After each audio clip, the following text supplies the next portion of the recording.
the Guardians might have an off day, but that doesn't mean I get to rest. We're going to talk about prospects. We're going to talk about where Franmil Reyes is headed.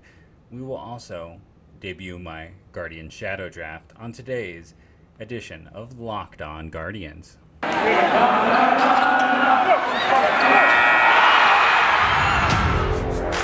You are Locked On Guardians, your daily podcast on the Cleveland Guardians, part of the Locked On Podcast Network, your team every day.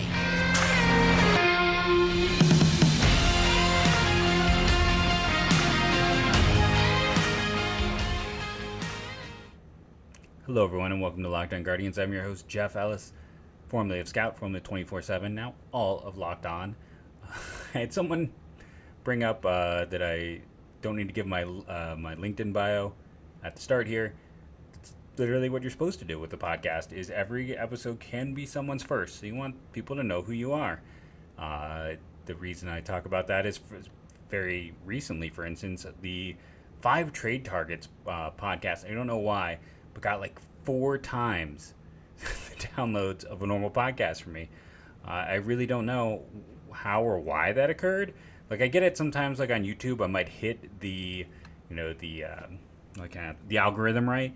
But, yeah, I don't know how that works on the podcast itself. So that's why I explained myself. Explained that I used to write for Scout and 24/7 as a lead draft and prospect analyst before I came over here as one of the OG MLB podcasters at Locked On, as it says on the hat.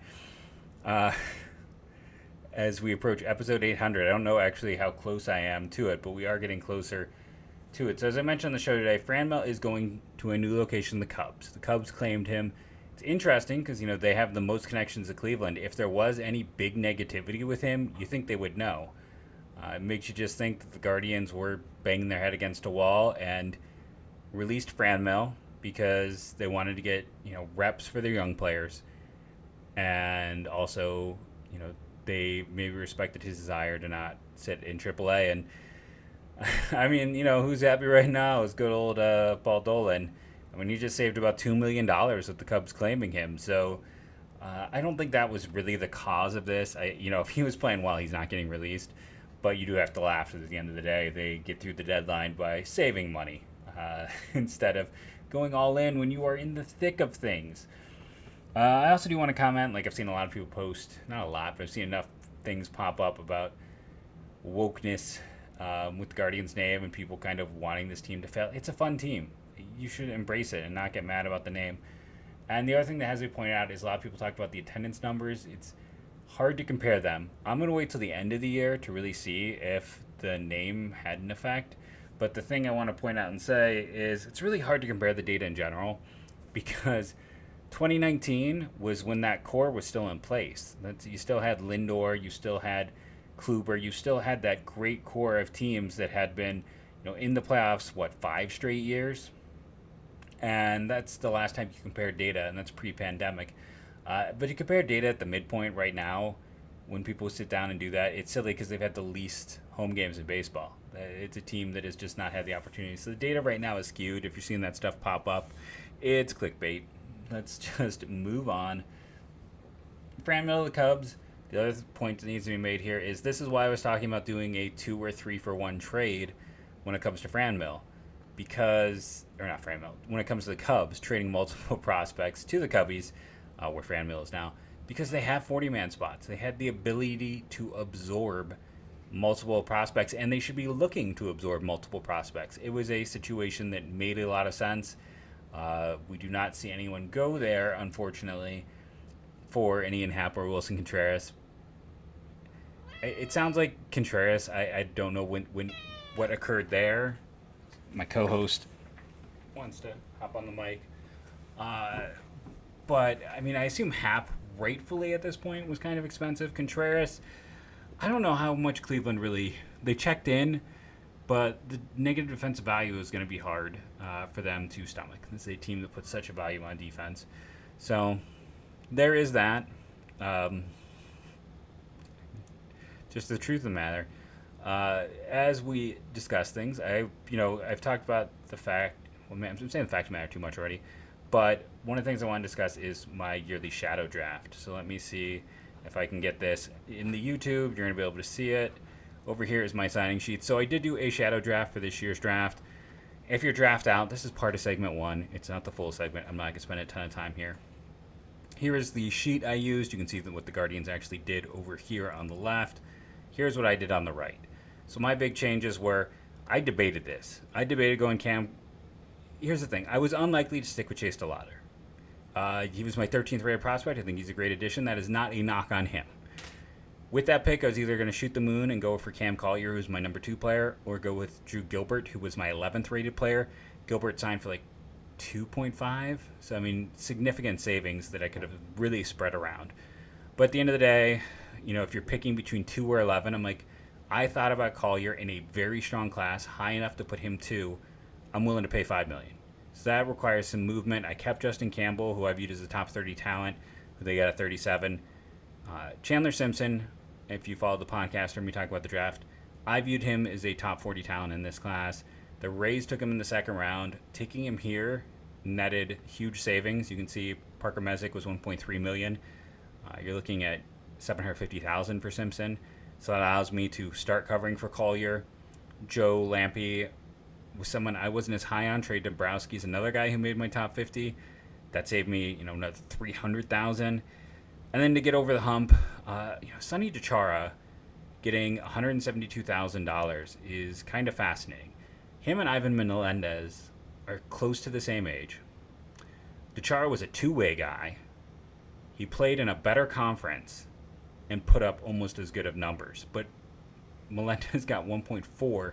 DiChiara got 172. Now, I know he's a big dude, as our friend over on Locked On Prospects, Lindsey Crosby, would call him the Thick King. But this here is what really allows me to go out and, save even more money and allow Collier to come. So I did have to change these 3 picks. You lose Messick, Lampe, and Furman. But by going Simpson, Dombrowski, and DiChiara, I get Cam Collier. Let me know what you think with that. You might notice I kept Guy Lipscomb Jr. I think he's got some interesting physical traits. I did have to drop Dorshing in here, Griffin Dorshing, who I talked about. I had about $60,000 I could spend, and I was just going through the list, $60,000 or less, and Dorshing was the most interesting guy to me. He's been constantly hurt. He's probably a DH/first baseman, but he had some of the best exit velocities in this entire draft class. It's just been a matter of health for him more than anything else. So he fit, like I said, I was looking at that pool. I needed one more spot to save money to be able to get Collier. This was that spot. And then the rest of the draft, chalk. I was able to keep Santos, keep Jackson Humphreys, keep Austin Peterson, keep Jacob Zibin. So that's right. Not only do I get Collier, I also am able to save the 1.2 to get Zibin, the $600,000 to get Humphreys. So I guess it comes down to that. If you're looking at my shadow draft, which one do you prefer? If you are a fan of the draft, I know not everyone is. Brendan, if you're listening, I know you've already turned it off. Pay attention to the other segments, I'm hoping. But which draft do you like more? Now, sometimes I get these right. Sometimes I get them very wrong. At some point, I'm going to pull up the 2016 draft so we can all laugh at me. That one I did very poorly compared to the Guardians. But in this particular case, I kind of like it. I'm able to keep the big pieces in place. And yeah, I do have to change the second rounder, the third rounder, the fourth rounder, and the sixth rounder. But by changing those selections, I can get a guy who is number 2 on my personal board, which, I don't know, it was worth it to me. So that is my shadow draft. I thought I'd share the reasoning, the rationale. Oh, and I kept the money in over here to get Gio Rivera Jr. in day 3 of the draft because I think he's an interesting upside arm. I'm going to turn off the display capture and take our first commercial break. We will come back and we're going to start talking about prospects for the rest of the show. That's right, prospects. We're seeing prospect lists get released all the time right now. So let's dive into some fun ones and let's dive into what I tweeted just before the show began. And that first sponsor we have today is our oldest sponsor. And, I know I'm not supposed to have favorites, but it is my favorite. That is Built Bar. And peanut butter is back, made with real peanut butter and peanut butter chunks. That is one of the big things. You can get the Peanut Butter Lovers bundle right now, which is peanut butter brownie and just the peanut butter. I personally prefer just the peanut butter of those two. That's my own thing. Toffee almond has always been a favorite of mine. That is currently on sale. And cookie dough chunk puffs are also on sale at BuiltBar.com. If you go to BuiltBar.com today, do what I do, because I buy, I use this product.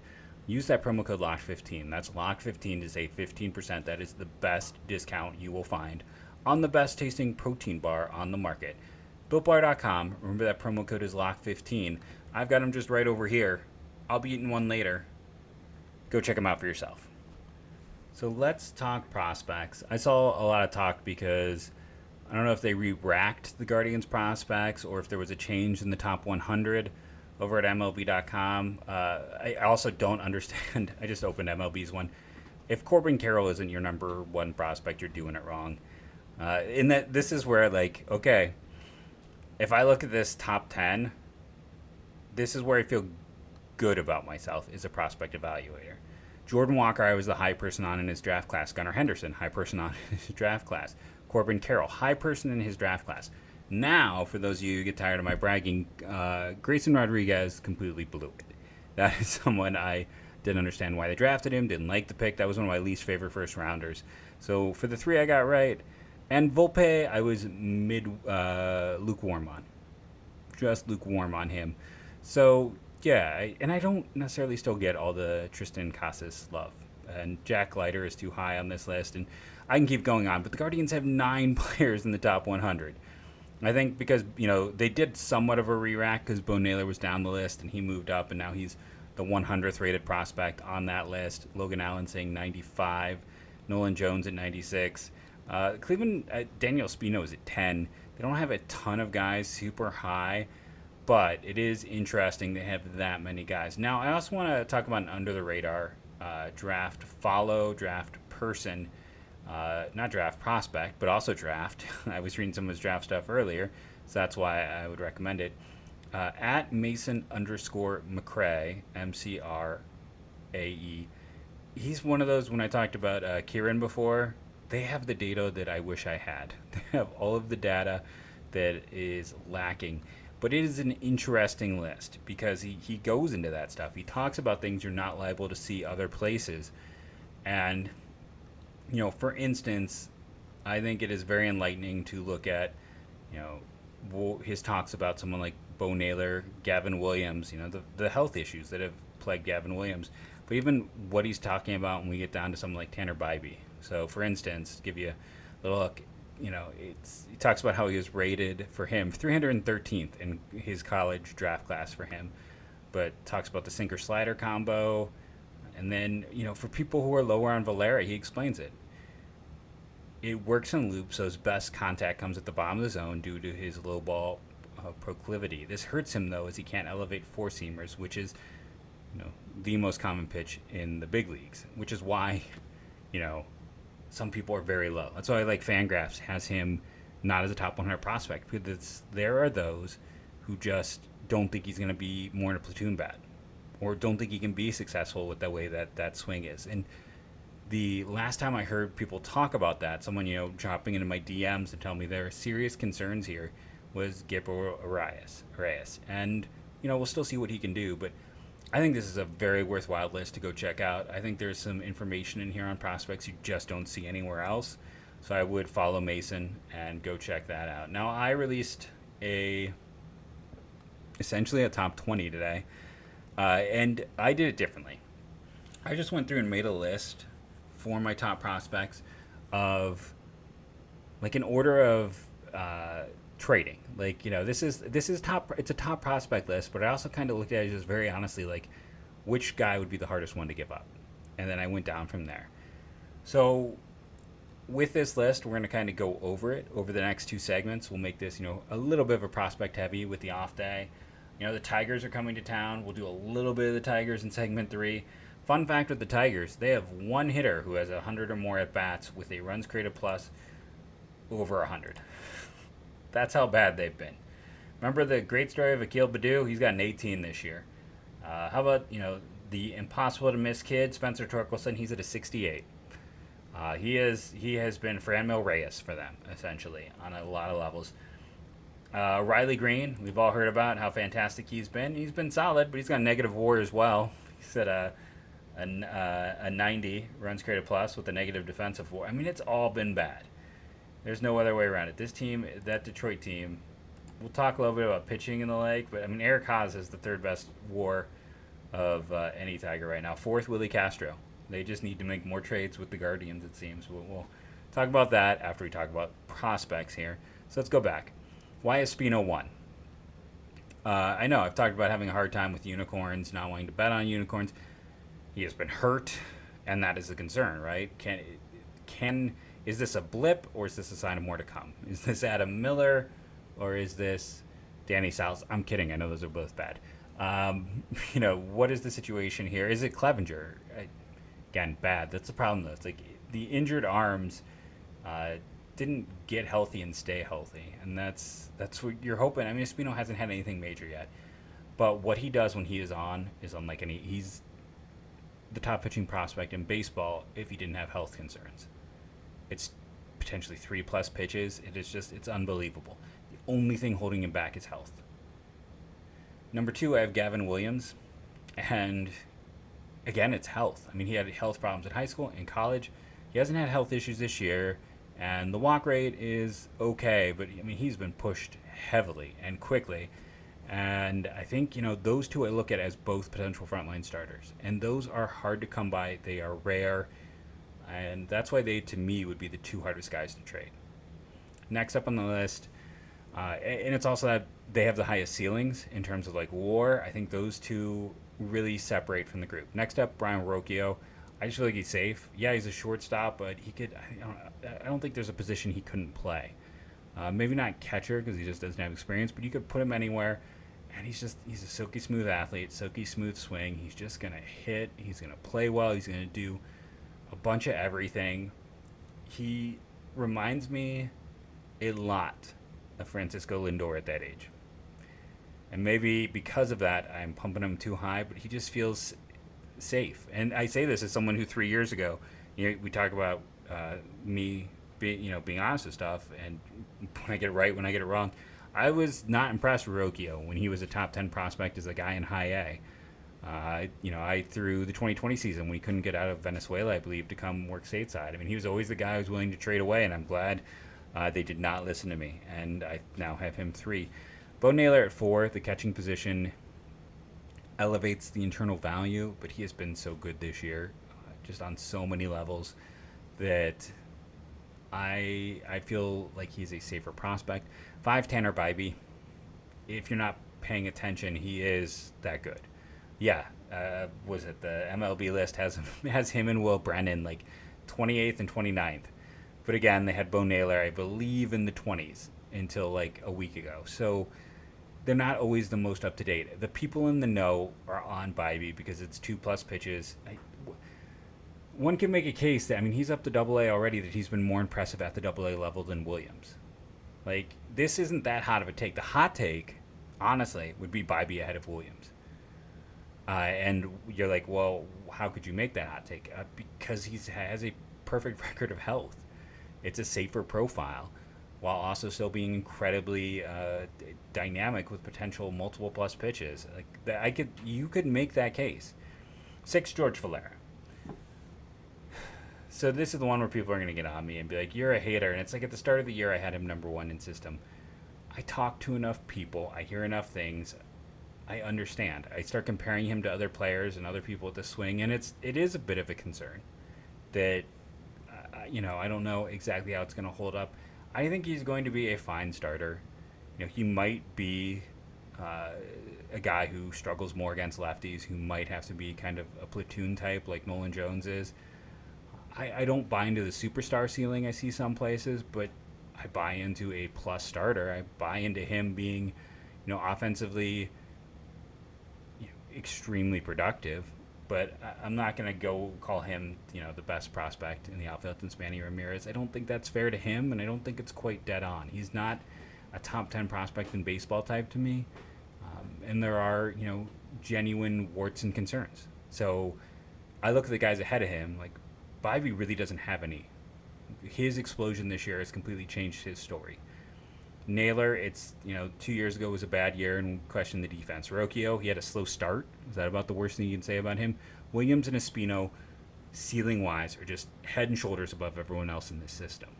So yes, they have big warts with the injury concern, but their ceiling is so much higher that makes them elevate. We're going to take our next break, come back, and continue talking prospects, and then talk a bit about the Tigers as the Guardians try to stay in this playoff hunt. Let's talk about our good friends over at BetOnline. You know BetOnline. They're our second oldest sponsor here on the network, and they've got you covered. Let's go check some things out. Instead of just reading the ad, sometimes I just read the ad, let's go and see what they have, if there are any lines up for Tuesday. Let's see what they think of the Cleveland Guardians tomorrow. Shane Bieber versus Tyler Alexander. Bieber is at -1.5, plus 1.5 runs for the Tigers. -110 on both of those. The over-under is at 7.5 runs. I would think under. Guardians lineup isn't necessarily set to be great against a lefty. The Tigers are the Tigers facing Shane Bieber. I'm thinking the under is the best bet in, yes, tomorrow's game. They're your number one, the fastest, and that was super fast, super easy to go get all of that data.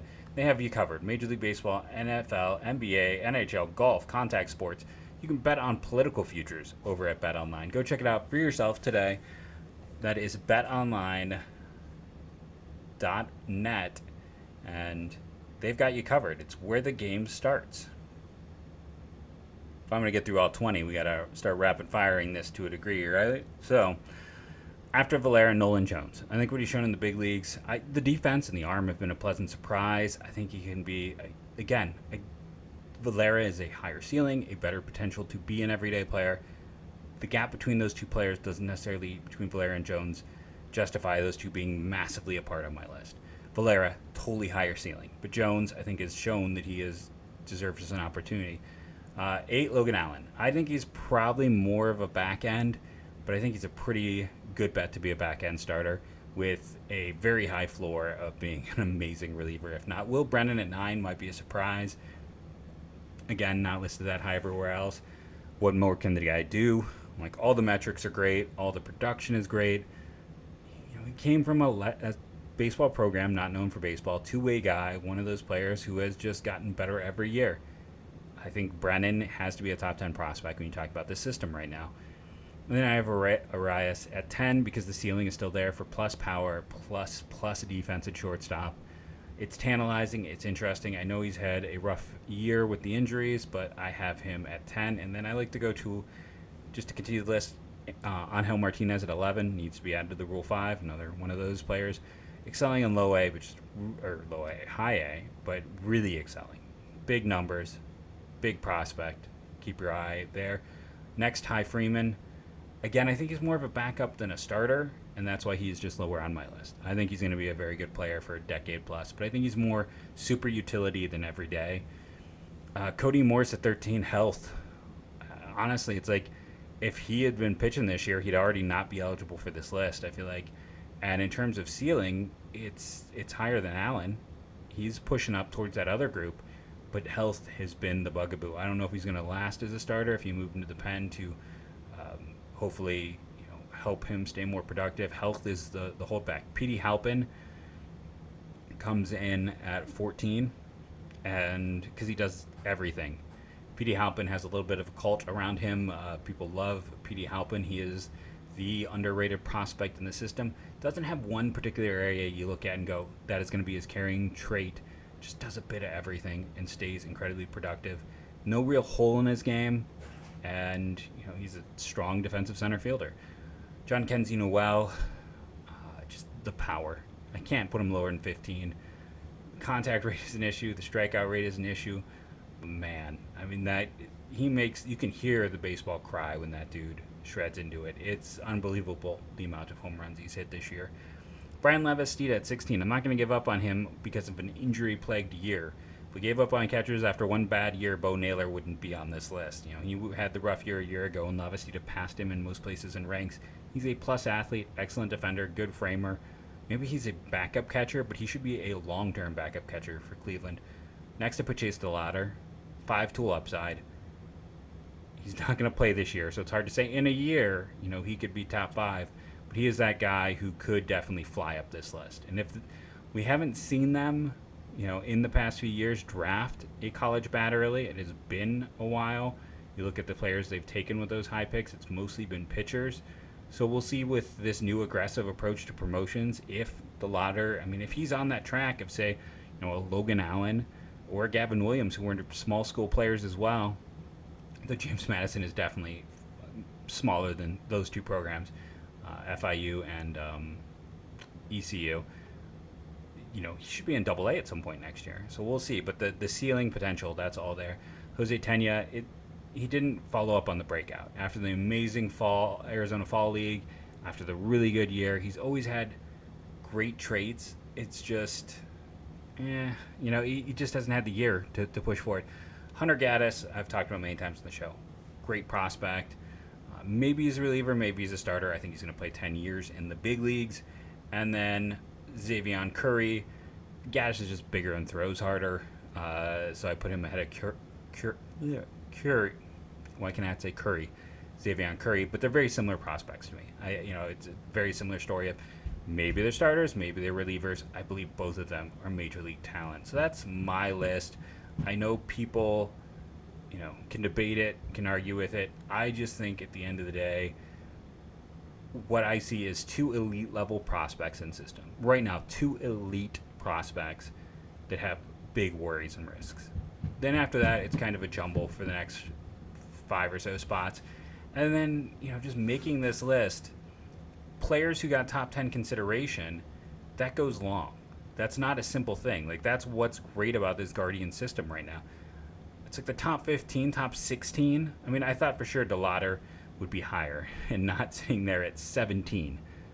Jose Tena is currently 10th on the MLB list. Now, I feel like this is, again, part of them not having updated everything. He's still a good player. He's an interesting prospect. That's how deep this system is. That's what stands out to me. It's just the overall depth where, maybe it's not like the Tigers, but at the same time, the Tigers had 2 top 5 prospects before the season began. It was Spencer Torkelson, it was Riley Green. And development is not a straight line. I say that all the time on the show. If I sold merch, that would be what is on my merch. So Green and Torkelson have plenty of time to turn it around. Hopefully they will. Hopefully they're not going to be like, Clint, now Jackson Frazier, and Nick Senzel, and some of these other players were, Jared Kelenic. Remember him? He's kind of a forgotten man in Seattle right now. You never know with bats. And that's one of the other things. That's one of the reasons why I'm pushing pitchers up my list a little bit more, because those guys being successful at the upper levels, we just know more about them. But they don't have, like I said, those top 10 overall prospects. Maybe Espino is viewed that way, but it is just a good, deep system. And this is a team that was built off of depth, smart development, and good scouting eyes. So we have 2 minutes to talk about the Tigers on today's show. Like I said, they've been really bad in terms of WAR offensively. Jonathan, I always say his name wrong. It looks like Shoop, but it's what? Scope? It's me and names. I apologize. 1.1 WAR, but 53 runs created plus. Javi Baez almost has 1 WAR, 79 runs created plus. Eric Haas, 96. He actually has a positive defensive WAR value for them. So it has been rough. Everyone fell flat on their face. The prospects didn't step up. The trades didn't pay off. Hiram, I know you make fun of me for Robbie Grossman. He had trade value at the deadline, so that was something for them. But it's rough. If you are a Tigers fan, it has been rough. The big thing is Tarek Skubal, who they supposedly were willing to talk trade on. I don't know why you would for a cost control lefty who has been as good as he is. He's worth 3 WAR.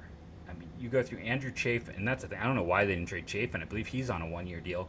He's got 1.1 WAR. He's in almost a career year. Joe Jimenez is nearing the end of his time there. He's got 1 WAR. They traded Fulmer, who was also pitching well for the 2nd straight year in a row. Alex Lang has been solid out of the pen.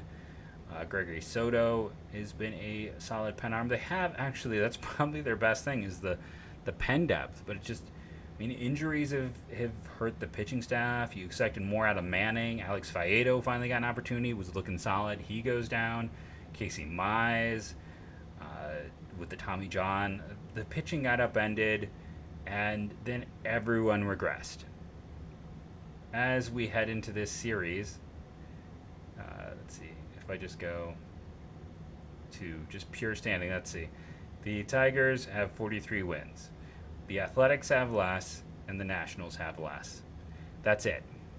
They're looking at another top 5 pick for the Detroit Tigers, a constant rebuild in place for that team.